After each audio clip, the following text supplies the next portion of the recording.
Salut, je suis Dr Khaled Annebi et dans cette deuxième vidéo, on va continuer avec la description de la clavicule.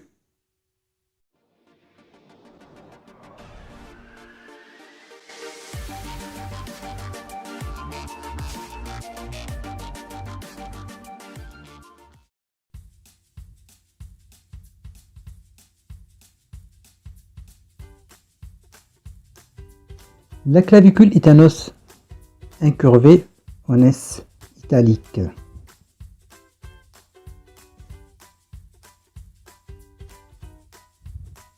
Voyez en fait cette forme en S italique. Cette forme la fragilise et explique la fréquence de ces fractures. La clavicule forme avec la scapula la ceinture scapulaire. La clavicule elle est composée d'un corps et de deux extrémités. Une extrémité sternale, une extrémité acromiale. Le corps, lui, il est composé par deux faces, une face supérieure, une face inférieure, ainsi que deux bords, un bord antérieur et un bord postérieur.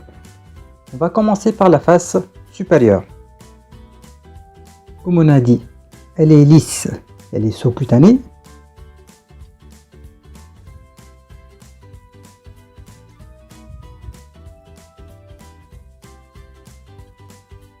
Dans son sentier latéral s'insère le muscle deltoïde en avant et le muscle trapèze en arrière.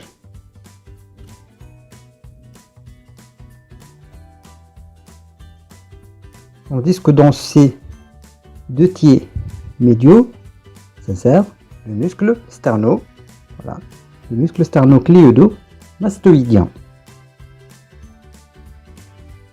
On passe maintenant à la face inférieure.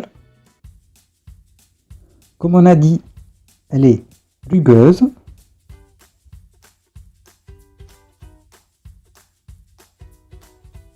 Sa partie médiale présente l'empreinte rugueuse du ligament costo-claviculaire.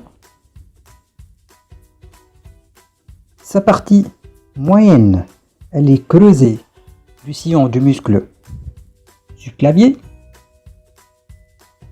C'est au niveau de ce sillon que va se fixer le muscle subclavier. Au niveau de ce sillon également,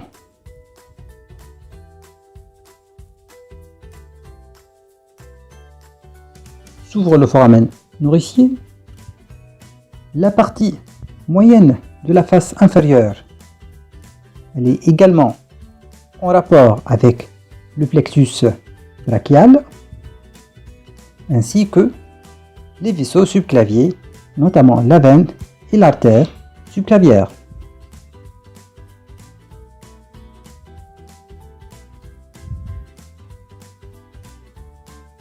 La partie latérale de la face inférieure, elle présente, pour bien les examiner, donc je vais essayer de... Voilà.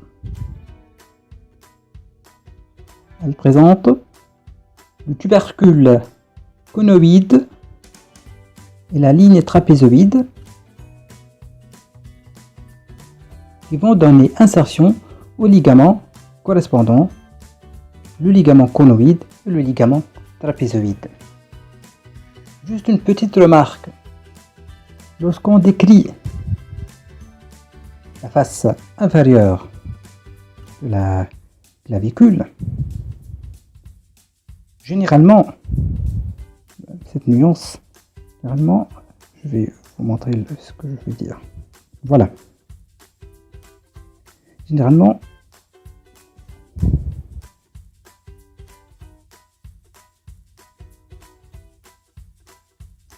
voilà. On tient la clavicule dans cette position, de telle sorte que le tubercule conoïde, qui est cette saillie, il est postérieur normalement, mais lorsqu'on décrit la face inférieure, il sera antérieure et la ligne trapézoïde. Je vais vous montrer. Voilà. Et la ligne trapézoïde qui est généralement antérieure, mais lorsqu'on décrit la face inférieure, la ligne trapézoïde, elle sera plutôt postérieure. Donc si je répète, la partie latérale de la face inférieure de la clavicule présente en avant du tubercule conoïde qui va donner insertion au ligament conoïde, et en arrière elle présente la ligne trapézoïde qui donne insertion au ligament trapézoïde. Le bord antérieur de la clavicule.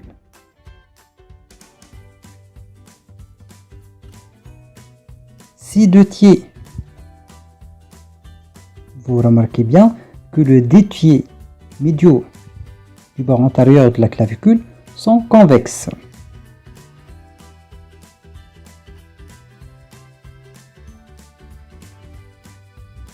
Alors que le tiers latéral, il est concave.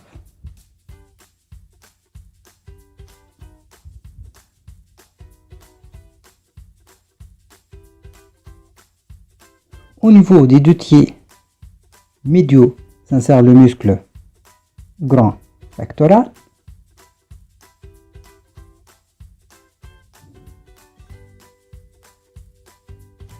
Et au niveau du tiers latéral se trouve le tubercule deltoïde où s'insère le muscle deltoïde.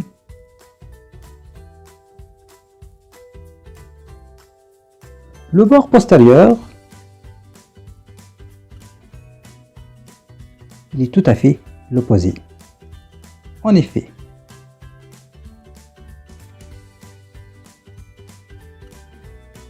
les deux tiers médiaux sont concaves,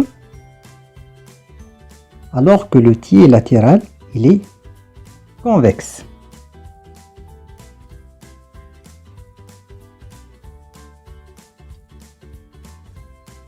Au niveau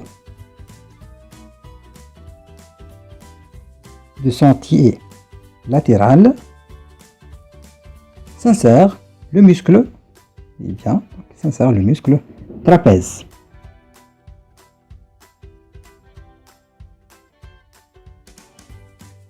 Et